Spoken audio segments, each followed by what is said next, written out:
So now time to go over my award winners. For every single one, I'm going to say who I think is the winner of the award, but again, sometimes this is the person I would have winning the award, not the person I think will win the award. And I'll also have 2 honourable mentions for each award. So we start with the Coach of the Year, and I'm going for someone that could win this award every year, but should win this award this year, Bill Belichick. If you're one of those people that tries to argue Tom Brady's a system quarterback, then he should win this award. If you don't think Tom Brady's a system quarterback, then he definitely should win the award.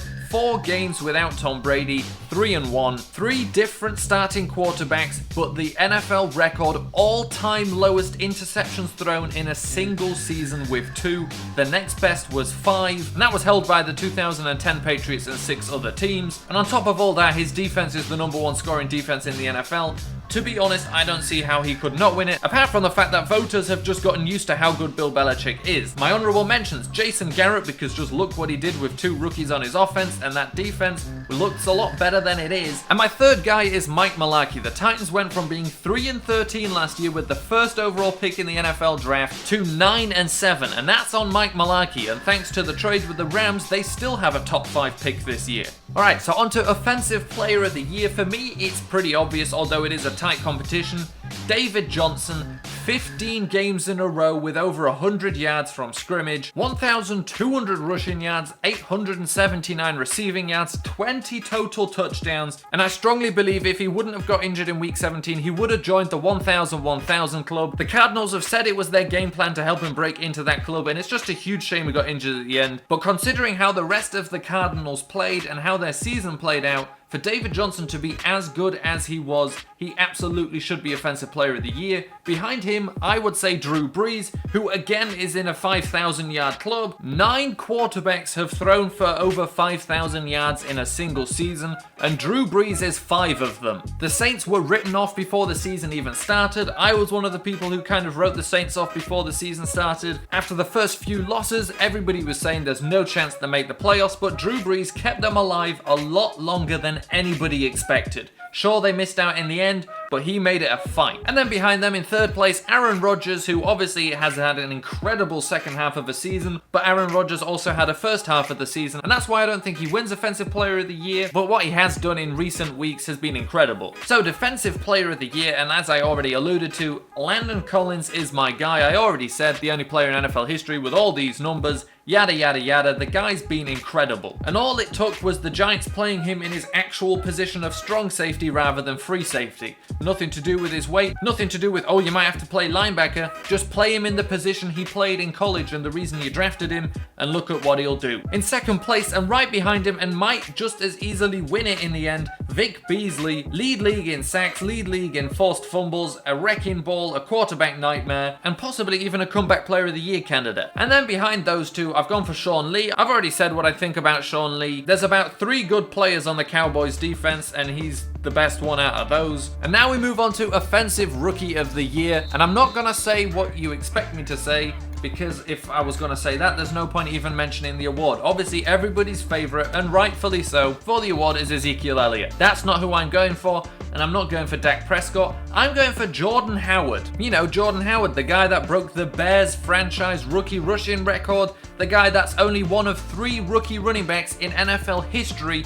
to have over 5.2 yards per carry with over 250 attempts. What I think hurts him is the fact he only started 13 games, he only scored 6 rushing touchdowns, and he plays for the Bears. And what I mean by the last one is that the Bears weren't necessarily a prime-time favourite this year. I don't think people really watched much of Jordan Howard, but as for how he compares to Ezekiel Elliott, who's obviously been in the spotlight the entire season long and has the numbers, better yards per carry average, as many 100-yard rushing games despite starting 2 less games than him. But of course, Ezekiel Elliott has the touchdowns, his team has the wins. I'm not saying Ezekiel Elliott doesn't deserve it, I'm not saying I don't think he'll win it, but I think Jordan Howard will be overlooked purely because the Bears weren't that good and because Ezekiel Elliott had the flashy numbers. On to Defensive Rookie of the Year, and there's been a couple, but my number one guy is Joey Bosa. If he would have played every single game in the season and continued with the same pace he had, he would be second in the league in sacks. Now, of course, it's his own fault he didn't play in so many games, and really, I tried to resent him for it, but he was just too good. Then behind him, Jalen Ramsey, who is looking like a potential shutdown cornerback,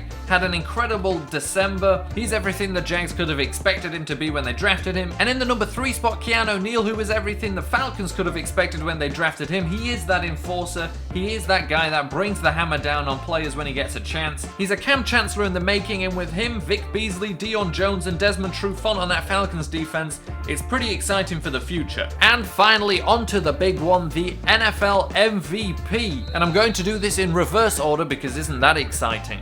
And I start at the number 3 spot with Aaron Rodgers. And now Aaron Rodgers, the same thing I said about Offensive Player of the Year for him. Yes, he's had an incredible second half of the season, but he is also responsible for his own first half of the season, and that can't be ignored. In the number 2 spot, someone I would love to see win it because it would make him the oldest NFL MVP in NFL history, Tom Brady, but like Aaron Rodgers, you have to hold against him the fact he played 4 less games. It's particularly hard for Tom Brady because he set the all-time NFL record for touchdown to interception ratio. He lost a single game and is steamrolling towards the Super Bowl. There's only really been one guy that's been consistent 16 games in the season, and that is Matt Ryan. Matt Ryan has just been consistent the entire season long. 69.9% completion percentage, 56 yards under 5,000 yards thrown on the season, 38 touchdowns to 7 interceptions, a 9.3 yard average, a quarterback rating of 117, and even against the Broncos, he still threw for 267 yards and a touchdown. He only threw for less than 250 yards